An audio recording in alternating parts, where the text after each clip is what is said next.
We're happy to welcome you on АЛЛАТРА TV. Today, it's a great honor for us to speak with the Chief Rabbi of Kiev and Ukraine, Moše Reuven Asman, who represents the All-Ukrainian Congress of Jewish Religious Communities. Rabbi Asman is making tremendous efforts to support Ukraine and the Ukrainian people, both inside the country and on the international stage. We are very, very, very happy to welcome you here in Washington today. Thank you so much for everything you do. We're following your work. We see all of your international activity and everything you're doing to make sure that assistance is reaching Ukraine and the Ukrainian people. Thank you very much. Thank you for inviting me to this broadcast. Well, first of all, not everything I do. This is only a small part, so to speak. It's not that I kind of boast about it. I believe that every person in such a difficult time, in a time of war, is obligated to do everything they can, and even what they think they cannot. That is why I try to do both what is visible and what is invisible. Because when a person believes in what they are doing, when they are present, and see that many people are facing danger to their lives, that people are suffering in tragedies, then here one cannot, so to speak. One must not be shy. One must set things aside. Even among us, the study of the Torah is set aside, and people roll up their sleeves and go out to save lives. That's true. And here, before asking the next question, I'd like to mention at least a small part of what you've done. You're really doing an incredible amount of work, both visible and invisible, as you said. You also lead a large volunteer center at the Brodsky Synagogue, which has coordinated the evacuation of more than 40,000 people from active combat zones and provides food, medications, and first aid supplies to civilians and hospitals. You also founded the Anatevka Shelter Village in 2014, which provides housing, medical care, and education for displaced people. And through your organization, you've essentially built a community infrastructure in Ukraine, including a public cafeteria, a school, and other essential services. And so, what do all of these initiatives mean to you personally? And what values, what inner convictions truly drive you when you do all of this? You know, first of all, you name many of the things that we do, but I think it would be more accurate to ask, and I write this down for myself differently. What have we not done yet? That's what I write. Meaning what we have done, we have already done, fine. But what we have not done, maybe there is still someone. How many people are still left without our help? How many still need assistance? What drives me is what the Torah, our holy Torah, teaches. First of all, that when people are in trouble, a person cannot remain indifferent, cannot sit and say, "This doesn't concern me." In other words, if you are walking past a river and you see a person drowning, there are many people who would simply say, "Oh, I'm late, someone is waiting for me, so what if he's drowning? What does that have to do with me?" But no, you are obligated to stop. You are obligated to rush in and save that person, because the worst thing possible is indifference. Coldness and indifference. And when people are cold and indifferent, that often leads, well, to wars. When some are indifferent, then tyrants, for example, begin to act and do whatever they want. That is what inspires me. I'll give you one example. At the beginning of the war, we brought from Israel, in total, about 500 medical backpack kits, red backpacks, containing everything needed to save a life. And as you know, life-saving in the very first minute, when a person is wounded, for example, is critically important. Life and death depend on it. At the beginning of the war, there was nothing to save people with. And so I simply distributed these backpacks to everyone who asked for them. Then, after some time, a few weeks, a few months, feedback started coming in. People began to say, "Thanks to your backpack, one person was saved." Then 2 people, then 10 people, then 30 people. And suddenly you realize, wow, this is probably the most important thing you can do. This wow moment. You've already done something in your life, something truly essential.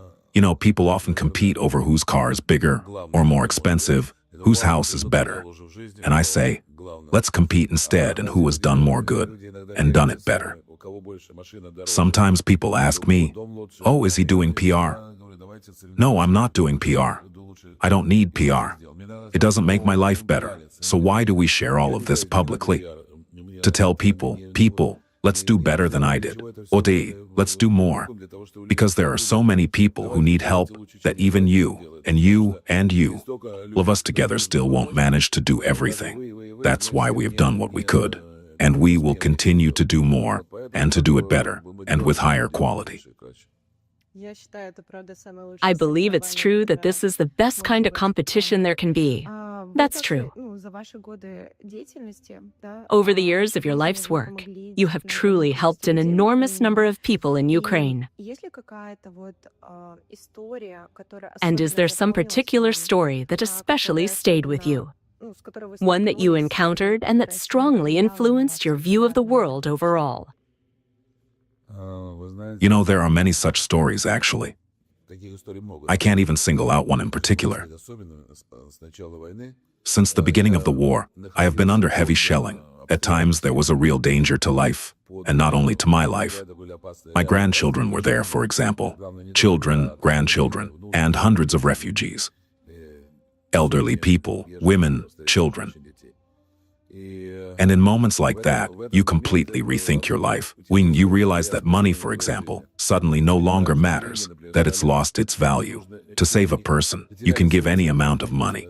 In my case, I had money, and I paid when it was necessary to evacuate people from combat zones, from places where people were sitting in attics, in basements, and people were naming crazy sums because no one wanted to go and rescue them, and I paid.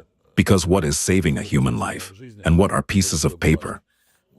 So for me, that was the most significant period of time, when it becomes very clear to you what truly matters in life and what doesn't. Moreover, there is something else that is particularly important. I met many people who revealed themselves. In war, people reveal who they truly are. Either their good essence comes out, or the opposite, and the overwhelming majority were people about whom I would never have said that they would become heroes. And suddenly, a person who is quiet, modest, whom no one noticed or heard, suddenly shows heroism. I saw many such people. I think that is what has influenced me the most. It is known that you helped organize the visit of Pastor Mark Burns to Ukraine, the spiritual advisor to Donald Trump. Could you please tell us why you felt it was important for him, as a religious leader, to see the situation in Ukraine with his own eyes? And overall, do you consider spiritual diplomacy a key tool for solving global problems? That's a very good example, because my friend, Rabbi Yaakov Lichkin, introduced me to Mark Burns. We went to see him where he lives, in Greenville, North Carolina. We met him and talked. I suddenly realized that much depends on spiritual leaders, because people believe them, people trust them. I met with him 3 times in America. The second time at President Trump's inauguration, he invited me to speak. I spoke to about 1,000 people then, and that was very important to me. We met again after that. By the way, the third time we met was here, in this place. I told him, come to Ukraine. Come see with your own eyes. One thing is, when you tell someone, a person might believe you, but then say, well, I don't know, maybe he's right, maybe he's not sincere, maybe he's hiding something. I told him, I'm not hiding anything. Fly over and see it with your own eyes. When he came, I met him. He arrived and we started in Anativka, our little miracle town. From there, we went to Bordyanka, Bucha, and Irpin. After seeing it all with his own eyes, everything changed for him. Because before that, he says himself. And that is, by the way, a commendable quality. Yes, I was wrong. I was against helping Ukraine. Not many people will say I was wrong. But he found the courage to say it. Then we met with leaders of religious denominations, and they laid out documents for him, showing how many religious sites and homes were destroyed, how many clergy were killed, how many Ukrainian children were abducted by Russia, and so on. Everything was documented and verified. When he saw all of that, and we also went to a hospital, met soldiers and talked with ordinary people, everything was open. No one deceived him. It was, go, see, talk to the people. And in 2 days, his outlook changed. He came back and began to say that America first means helping Ukraine. It doesn't matter which party. It doesn't matter who the president is. You must help the heroic Ukrainian people who are defending their independence and democracy, and, in effect, defending other countries too. I'm grateful that he came and saw everything and that he continues to speak the truth every day. I really thank him for that. I believe we should bring as many people as possible. Just recently, I was in Israel at the Wailing Wall, together with Ukraine's Deputy Prime Minister, Taras Kachka. A delegation was at the wall, and we met thousands of pastors who had come from America. We met them there, and among them was an acquaintance of ours, also a pastor, Michael Evans. We told him, "You came to support Israel, and now please come to Ukraine. Bring 1,000 pastors, even 500, 300, however many you can bring. They will come and see with their own eyes, and each of them will then tell the truth to their congregations. Each one reaches thousands, some reach hundreds of thousands. Then everything will be clear." That's why it's so important to bring people, because hearing and seeing are two different things. Hearing is important, but when someone sees it for themselves, there's no arguing with someone who has seen it. That's true. Thank you so much for everything you do, for what you've already done, and what you keep doing. It's a great honor for us to continue this work. Essentially, carry on your mission by recording Pastor Mark Burns's speeches and spreading them here in the United States, in Ukraine, and everywhere else. So thank you very much. I have one more question for you. Given your extensive international efforts, including meetings with American politicians, various think tanks, and religious leaders, all aimed at highlighting Ukraine's role in defending democracy, what key messages or strategies do you find most effective for ensuring continued and strengthened international support for Ukraine? You put that in a very complicated way. Let me just answer by simplifying the question. I'll give you an example. This morning I was taking a taxi from the hotel to get here. The driver and I got to talking.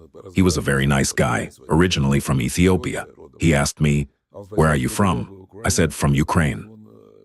And he began asking me questions. I answered him. By the time we arrived, it was about a 15-minute ride. I had explained everything to him, and he was shocked. In just 15 minutes, I told him the whole truth as it is. Now that's one person who found out, and he'll tell others, maybe his family later today. Maybe he'll talk about it at some event, like a gathering of taxi drivers. And then those drivers will tell it to the people who ride in their taxis. Thus, we never know the impact. So, my principle is this. I come somewhere. I have my own connections, people I know, and sometimes things just happen with God's help. Today, for example, I called some friends and said, "Help arrange a meeting for me with a certain person, a well-known, very influential individual." Unfortunately, I don't have direct access to him, and I don't need a meeting just to say, "Hello." I don't need a photo. I need someone to tell him that I'm a serious person who speaks the truth. So they called me back and I said, "Please pass this on to him. Tell him I want to meet. I work with the Almighty. I carry the truth. I just want to talk. I'm not a politician." So I don't know exactly how it works, but I've seen it happen throughout my life when I speak the truth. It is said in the Tanakh, "Send your bread upon the waters, and it will come back to you." Sometimes you throw something into the sea, and it suddenly returns to you, later in a completely different form. That's why our job isn't to do the math, to sit there calculating, "Oh, will this work? Won't it work? How much have I done? What have I achieved?" That's not what I do. Right now, there are many people in Ukraine and really all over the world who are very negative. Why? They say, "Oh, what will tomorrow bring? There's no way out. The war has been going on for 4 years. Everything's bad. They're destroying the infrastructure." But that's the wrong mindset. Right now, we are lighting the Hanukkah candles. Every day we add one more candle. This means we should add more light. There's no point in saying whether things are bad or not bad. That's not up to us. What is up to us is doing good. If each person does something good, then each person's candle can turn into a massive flame. And the advantage of light over darkness as I always say, is that even a little bit of light drives away a lot of darkness. That's my principle. So let's say I come to Washington. I have some meetings lined up, some planned, some unplanned. Often when I arrive, I start with the scheduled meetings. Sometimes they work out, sometimes something falls through, and then suddenly, out of nowhere, another very important meeting comes up. Well, like the one with Mark Burns. I went there to discuss one issue, and then my friend told me, let's go visit a pastor. There's a guy named Pastor Burns. And so we went. We missed our flight that day, right there in Washington. What were we supposed to do? I said, let's get a car. How far is it? An 8-hour drive. I wasn't feeling very well, but I had to drive those 8 hours myself just to make it in time. I couldn't even stop to sleep, and we drove through the day, thank God, but we had to make it. He didn't know who we were, and that was the only day he was available. So we drove and we made it, because I knew we had to try and maybe something would come out of it. I wasn't sure, as I didn't know who he was. I didn't know how he would react. He could have said, you know, I'm not interested in that. Like many people say, we are America. We should help ourselves, not others. But suddenly, something clicked for him. Since then, we've had 3 meetings here. And then he came to Ukraine. This man has actually become a spouting source, a patriot of Ukraine who brings the truth to people. And think of how many people he has already shared that truth with. And it all started with a simple decision. If I had said back then, well, we missed the flight, okay, maybe next time, there might not have been a next time, because you know how it is. I'm busy. I need to fly again. Then he can't, or we can't. You should always take action. You can't let an opportunity slip by. It's a great example. I think about it now. What if we had given up back then? But we didn't. We took a car right at the airport and drove. That's for sure. Thank you so much for actually doing that. My next question is quite broad.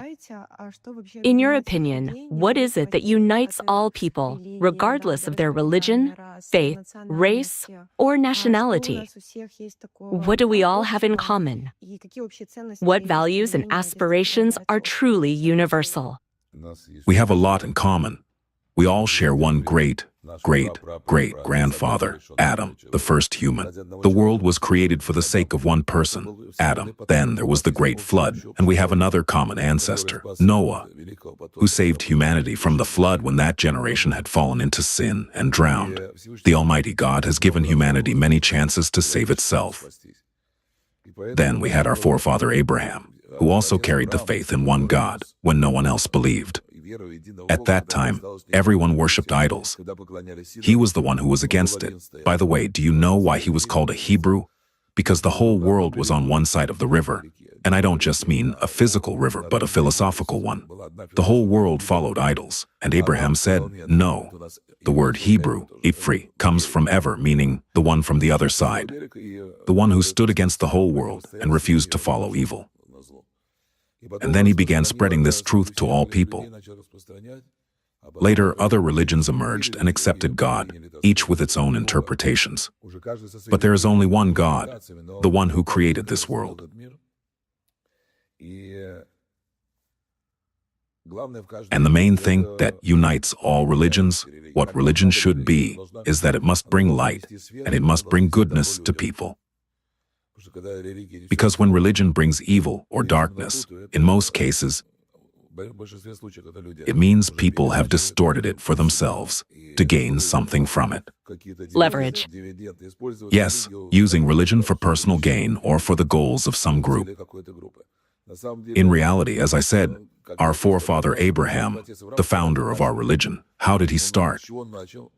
He set up a tent in the middle of the desert, and travelers, even idol worshippers, would pass through the desert, hungry and thirsty. He made 4 entrances to the tent from all sides, so they wouldn't even have to walk around it. Why? Because they were exhausted. He fed them, gave them water, all for free. The only thing he asked was that they thank God, who provided all of it. So, if all religions unite to do good instead of, well, if they don't do good, it's not really religion anymore. I'm not saying that they have to merge into one. Each faith should maintain its own path, but it must bring light, not darkness. And then everything will be good. Absolutely. If you had the chance to give one piece of advice to the whole world, especially to the young generation, something every person would hear, what would you say? Well, think about why you are living. Don't just close your eyes to it. Really think, what are your values and what are they for? For instance, I was thinking today, most people live with the goal of making more money, gaining some respect, or things like that. But I believe there are different priorities. I was holding a funeral the other day, back in Kiev. People were crying. At every funeral I lead, I always say, a person takes nothing with them when they go. No gold, no money, no jewelry, no cars. So what do they take? They take only their good deeds, what they've done. Why? Because when a person leaves this world, they take nothing material. I show people examples. Let's say someone built an orphanage, and there is a sign saying this person built it. Or there's that building still standing. Someone built it 100 years ago, but no one cares about what that man built for himself. Thank God we have a commandment to provide for our families and to do good. But how much good a person did for others, that's what they take with them to the Almighty. And there, they receive their true reward. Not with money. Let's call it a true reward, given from the heart. So, people, think about why you're living, where you came from, where you're going, and before whom you will ultimately have to give an account. If you could change at least one thing in the world right now, what would it be and why? I would want to change myself. I try to change myself, and every person should try to change themselves, because changing yourself is much harder than giving advice to others. We usually know very well how this or that is being done wrong. When people are like, that parliament is bad, that president is wrong, well then go run for president or for parliament. And so, will you be able to stand it? Change yourself? You see how they behave there? Well, for example, there's a kitchen worker, a cook. He shouts, and you tell him, don't shout. Instead, make sure food isn't taken out, that it isn't stolen. It's a small thing, but from that grows something bigger later, because when that cook becomes a deputy, he can already steal on a much larger scale. That's why we start with ourselves. When at your own level, no matter who you are, each person does this. You change yourself, and then you change the world. Indeed, these are truly beautiful words, and I think this is a wonderful conclusion to our interview. We would be happy to continue these conversations, perhaps during your next visit, and we will be very glad to see you again. Thank you so much. Is there anything else you would like to add? Friends, what I want to say is this. I came here to Washington. Today, Washington is the capital of the United States of America. But Washington is also a world capital because so much depends on what happens here, financially, militarily, and politically. And therefore, a great deal depends on the American president, on Parliament, on Congress, the Senate, and on the American people. So what I want to say is this. It does not matter which party is in power. Support for a just, defensive war must continue. The defense of Ukraine, because the Ukrainian people are standing heroically in defense of their country, their families, Europe, and I believe, the world as well. Because dark forces, what I call the axis of evil, dictatorial countries that attacked Ukraine and Israel, are trying to bring disaster to the world, a kind of flood. It doesn't matter what. The main thing is to kill and conquer. That is why the entire world must stand with Ukraine, because it's only Ukraine's issue. I am not saying that anyone here is mistaken. I am confident that the President of the United States, Donald Trump, is a very wise person. I am convinced that he is thinking about the fact that people are dying, that many soldiers are dying, and therefore everything must be done to achieve peace, but not peace at any cost. Peace must be achieved wisely, so that there will be no more war. I hope that when the Messiah comes soon, and we pray for his coming, there will be no more wars. But until then, we must do everything possible to achieve a just peace. That's how it is. And thank you to everyone who has helped, who is helping, and who will continue to help. Thank you very much. Glory to Ukraine. Glory to the heroes.